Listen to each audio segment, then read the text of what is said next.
안녕하십니까. 어서 오십시오. 박 교수의 고시행정학 2강에 오신 것을 환영합니다. 자, 오늘은 지난번에 약속드린 것과 마찬가지로 첫 번째, 가치와 사실의 구분과 이해를 먼저 말씀드리겠습니다. 이게 왜 중요하냐면 행정학은 원칙적으로 사실을 다루는 학문이었습니다. 사실을 다루는 학문이었습니다. 그런데 그 중에도 가끔 그런 일이 있었긴 하지만 1960년대 말에 와서 특히 신행정론이 주장되면서 행정의 가치 문제가 논의가 되기 시작합니다.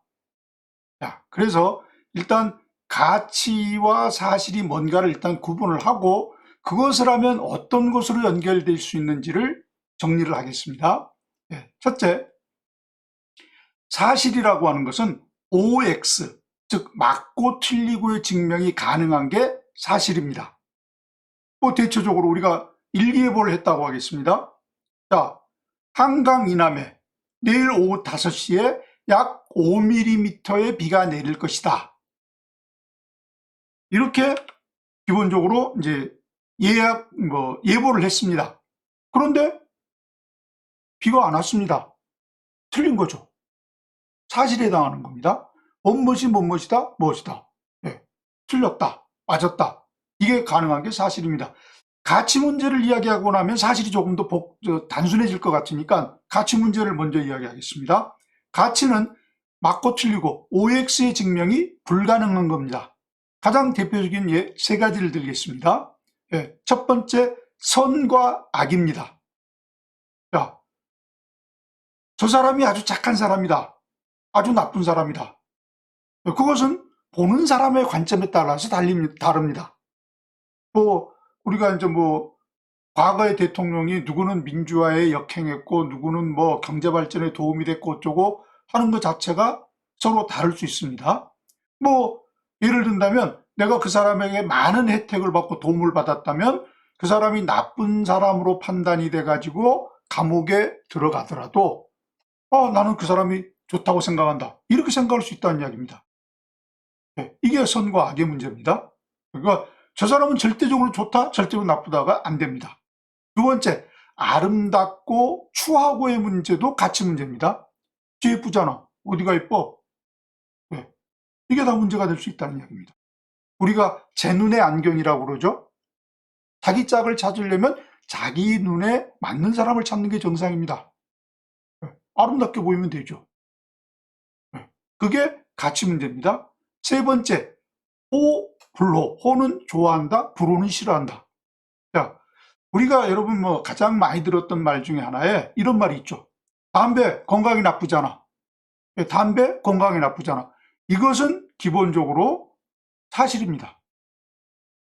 니코틴을 비롯해서 일산화탄소 수없이 많은 독소가 들어가 있는데도 나는 속태운 일보다 담배 한 대 피우는 게 나아. 이것은 내가 좋아하니까 내 마음대로 할 거야. 이것이 이야기입니다.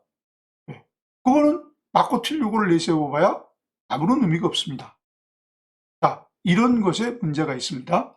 그러면 가치와 사실이 증명이 되면, 가치와 사실에서 이게 나타나면 어떤 차이가 있길래 가치와 사실 문제를 꼭 다뤄야 됩니까? 하는 문제가 나타납니다. 그래서 이것에 대한 설명을 하기 위해서 다음 장으로 넘어가서 잠깐 이야기를 하겠습니다. 행정학에서의 가치와 사실 문제가 왜 중요한 겁니까? 행정현상은 기본적으로 사실 문제를 다뤘던 겁니다. 사실 문제를 다뤘습니다.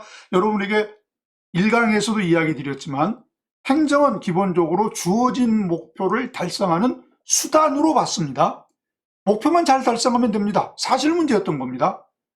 그런데 행정학이 등장하고 나서 가치 문제를 언급한 것도 몇몇 있었지만 특히 1968년 위노브룩 회의, 요거 이제 신행정론 이야기할 때 다시 한번 이야기하겠지만 요 연도와 이름은 외워두시는 게 좋습니다. 1968년 위노브룩 회의에서 신행정론이 등장하면서부터 본격적으로 가치 문제가 언급이 되기 시작한 겁니다. 그러다 보니까 여러분 바로 이제 우리가 이제 3강에 가서 이야기가 되겠지만 정치행정 이원론이다, 정치행정 이론론이다 등등등 요것은 행정학에서 가치 문제를 다뤘느냐 안 다뤘느냐 이 문제를 가지고서 논의가 되기 시작한 겁니다. 정치를 가치로 본 거죠. 정치 이렇게 가자 저렇게 가자. 여러분 우리가 가치 문제를 되게 어렵게 생각하는데 어렵게 생각하실 거 없습니다. 어떤 목표를 정했다, 어떤 방향으로 가는 게 좋겠다, 어떻게 하는 게 좋겠다, 이거 자체가 다 가치 문제입니다. 당연히 반대하는 사람도 있을 수 있죠. 가치 문제는 똑같지가 않습니다. 가치 문제는 서로가 다 다른 겁니다. 당연히 싸움이 있을 수 있는 거예요. 사실 문제는 맞고 틀리고 명확하게 나타나기 때문에 거기에서는 다른 것 자체가 상대적으로 어렵습니다. 이건 다시 한번 또 설명이 될 거니까 뭐 잊지 말고 알고 그런 게 있었다라고 하는 것만 정리를 해 두십시오. 자, 그 다음에 사실을 연구 대상으로 하면 설명과 예측만 가능합니다. 무슨 말이냐? 자, 요즘 여러분 코로나19가 문제가 많죠. 예, 코로나19 이게 그대로 놔두면 앞으로 어떻게 돼서 팬데믹 현상까지 나타나겠다? 예측입니다. 그 다음에 지금까지 이렇게 해서 코로나 바이러스가 전염성이 강한 것은 뭐뭐뭐 어떻게 해서 어떻게 된 겁니다. 설명입니다. 그러니까 과거의 것을 바탕으로 해서 지금 상황을 설명하면 지금 상황을 이야기하는 건 설명이고 지금 상황을 바탕으로 해서 놔두면 앞으로 어떻게 될 거다가 예측입니다. 사실을 연구 대상으로 하면 여기까지 가능합니다. 그런데 가치가 개입이 되면 처방이 가능합니다. 이건 뭐 예를 하나 간단히 들겠습니다. 여러분 우리가 이제 몸이 나도 모르게 계속 피곤합니다.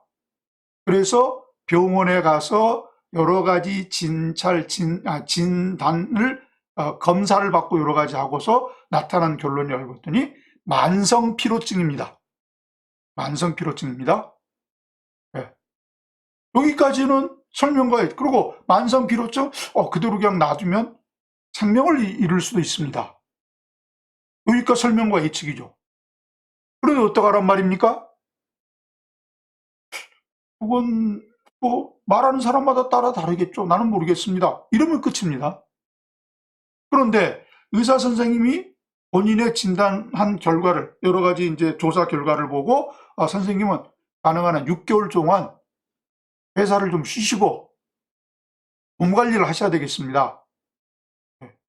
쉬시라는 처방을 내릴 수 있습니다. 이게 처방이죠. 이건 그 의사 선생님의 가치가 개입된 겁니다. 사실을 바탕으로 가치를 집어넣은 겁니다. 그래서 사실을 연구하는 학문은 우리가 순수과학이라고 이야기하죠. 이제 뒤에 다시 한번 언급이 되겠지만 행태론이라는 것이 순수과학에 가깝게 행정학을 만들자라고 하는 학문이었습니다. 그 다음에 사실을 바탕으로 해서 가치가 개입되면 우리가 응용과학 또는 실천과학 또는 실용과학 이렇게 부르게 됩니다. 가치만 연구하는 것은 행정학에는 없습니다. 그러니까 사실을 연구하거나 사실을 바탕으로 해서 일정한 가치를 포함을 시키거나 이게 중요한 특징입니다. 그래서 이건 여러분이 꼭 정리를 해 두셔야 되겠습니다. 자, 세 번째, 행정의 과학성과 기술성이라고 하는 용어가 논의할 때 역시 이제 사실 가치 문제가 논의가 되는 겁니다. 과학성을 논의할 때는 우리가 주로 이제 사실 문제를 논의합니다. 사실 문제를 논의합니다. 네, 그래서 과학성이란 왜, why, 왜, 저게 왜 그러지? 왜를 중심으로 무엇을 설명하고 인과성이라는 것은 원인과 결과를 밝히는 거죠. 이게 원인이 되면 이렇게 결과가 나타난다. 이거죠. 그 다음 역시 사실이 들어간 거기 때문에 객관적인 겁니다. 누구의 가치가 들어가 있는 게 아닙니다. 그 다음에 이제 유용성을 강조한다고 하는데 여러분이 이제 용어로서 하나를 꼭 알아두셔야 될 거 행정학에서 과학적이라고 나오면 객관적이고 보편적이라는 얘기입니다. 여러분 여기 보편적이라는 것을 따로 생각하지 마시고 보편은 일반적인 것이고 상대되는 개념으로서의 어떤 특수한 것을 생각하시면 됩니다. 특수한 것을 생각하시면 됩니다. 보편적이냐? 보편적은 여기에도 맞고 거기에도 맞고 여기에도 맞고 등등등 다 맞는 것을 보편적이라고 하는 거죠. 네. 그다음에 사실적. 그리고 이제 여러분 여기서 이제 과학성에 하나만 더 정리를 하시면 이론성이라고 하는 것도 생각을 해 주셔야 됩니다. 우리가 어떤 이론이라고 할 때는 그 이론이 여기도 맞고 저기도 맞고 하는 것을 전제로 하는 겁니다. 네. 두 번째, 기술성에 관한 문제라고 할 때는 이제 요거 기술을 스킬이라고 우리가 일반적으로 생각하는데, 원래는 행정이 과학이냐 아트, 예술이냐를 놓고 따졌던 논문이 있습니다. Public Administration, 행정입니다. 아트, 아니, Science or Art, 예술, 기술이냐는 겁니다. 예, 여러분 우리가 화가가 어떤 그림을 그릴 때 왜 아트라는 말이 사용되냐면, 화가가 그림을 그릴 때 누구는 추상화에 가깝게 자기 생각대로 그리고, 누구는 노란색을 많이 쓰고 누구는 파란색을 많이 쓰고, 그건 화가의 마음입니다. 예, 그건 가치가 개입됐다고 보시면 되겠습니다. 예, 그래서 기술성이라고 하는 건 어떻게 하란 말이냐, 어떻게 하란 말이냐, 그래서 그걸 어떻게 하는 게 좋겠냐, 이렇게까지 정리되는 것으로서 실용성, 실천성, 처방성이 강조됐다고 이야기합니다. 자, 행정의 연구에서는 사실을 바탕으로 합니다. 부득이한 경우에 가치가 개입되는 겁니다. 그런데 가치가 개입되면 비과학적이 아니라 덜 과학적이라고 이야기합니다. less scientific입니다. 행정학에서 다루는 것은 다 과학입니다. 기본적으로. 네. 그런데 가치가 개입되면 순수과학은 될 수가 없죠. 순수과학은 될 수가 없죠. 그렇다고 해서 비과학이 아니라 덜 과학인 겁니다. 이 용어는 잊지 말으셔야 되고, 이것이 예전에 행정고시 시험 문제에 나온 적이 있습니다. 신행정론의 특징이 아닌 것 어느 거냐를 물으면서 비과학적이라는 보기가 들어갔는데, 그게 틀린다고 정리가 된 적이 있습니다. 가치가 개입된 거기 때문에 덜 과학적인 겁니다. 잊지 마시고요. 자, 행정학 연구에서 꼭 알아둬야 될 게 뭐냐? 예, 기본적으로 먼저 이걸 이야기하고 설명을 드리겠습니다. 7급 시험은 9급 시험과 달리 경제학이 들어갑니다. 물론 헌법도 들어가지만 경제학이 들어가는데, 경제학이 되게 어렵다고 합니다.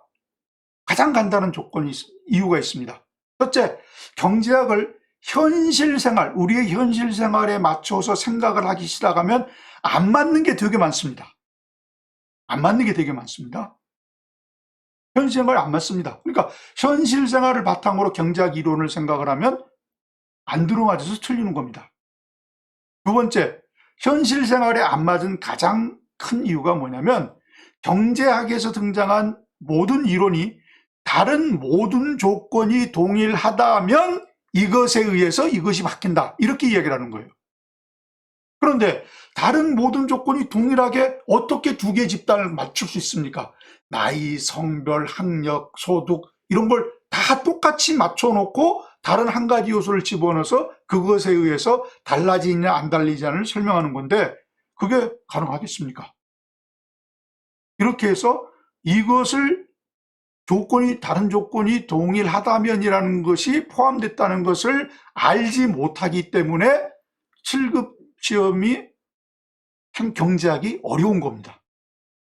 저도 대학 들어갔을 때 경제학이 하기가 무지하게 어려웠는데, 이상하다 그래서 계속 의문을 품었다가 교수님께 여쭤봤을 때, 그때 모르는 척하고 털어놔뒀던 말씀이 다른 모든 조건이 동일하다면이라는 전제 조건이 포함되어 있다라고 하는 말을 듣고서, 아, 그런 것이구나. 그럼 경제학을 잘할 수 있는 가장 좋은 방법이 뭐냐? 그냥 배우는 거다. 그거밖에 없더라고요. 아마 여러분도 이제 그런 문제가 있을지 모르지만, 만일 9급 공무원은 일단 경제학이 안 들어가니까 없다고 하더라도, 행정학은 7급, 9급 행정고시 할 것 없이 행정학에서는 기본적으로 전제 조건이 있습니다. 자, 첫째가 민주화, 분권화, 인관화 등이 바람직한 방향으로 예정되어 있습니다. 그러니까 행정의 바람직한 방향으로 옳지 못한 것 어느 겁니까? 다음 중 뭐 인사행정에서의 바람직한 방향으로 옳지 못한 건 어느 겁니까? 그 다음에 뭐 조직론에서 뭐 행정조직에서 바람직한 방향으로 옳지 못한 건 어느 겁니까? 바람직한 방향이라는 건 말 그대로 가치가 개입된 것이기 때문에 다를 수도 있긴 하지만 행정학에서는 민주화, 분권화, 인간화가 기본적으로 바람직한 방향입니다. 그러니까 여러분, 우리 지방자치 내지는 지방행정 강조되는 가장 큰 이유가 뭡니까? 바로 이와 같은 행정의 바람직한 방향으로 맞춰가기 위해서 그런 현상이 나타난다는 이야기입니다. 두 번째, 신축성, 유연성은 좋은 뜻이지만 임기응변적, 사후처방적은 좋지 않은 뜻으로 사용이 됩니다. 좋지 않은 뜻으로 사용이 됩니다. 네. 예를 들어보겠습니다. 신축성, 유연성은 기준이 있습니다. 기준이 있습니다. 그 기준을 중심으로 좌우 어느 정도 여유 있게 움직이는 것이 신축적이고 유연한 겁니다. 자, 그런데 임기응변적이다 라고 하는 것은, 임기응변적이라는 것은 기준이 없습니다. 여기에서는 이런 말하고 돌아서서는 다른 말하고, 이게 임기응변적인 겁니다. 그래서 여러분들이 그걸 분명히 알고 계셔야 임기응변적인, 현재는 행정의 환경이 아주 불확실할 정도로 변화가 심하다. 이때의 대응 방법으로 옳지 못한 건 어느 거냐. 이런 것에 시험 문제가 나왔을 때 임기응변적인 대응이라고 하면 틀릴 가능성이 가장 높습니다. 다른 건 볼 필요도 없을 겁니다. 이건 기준이 없다는 이야기입니다.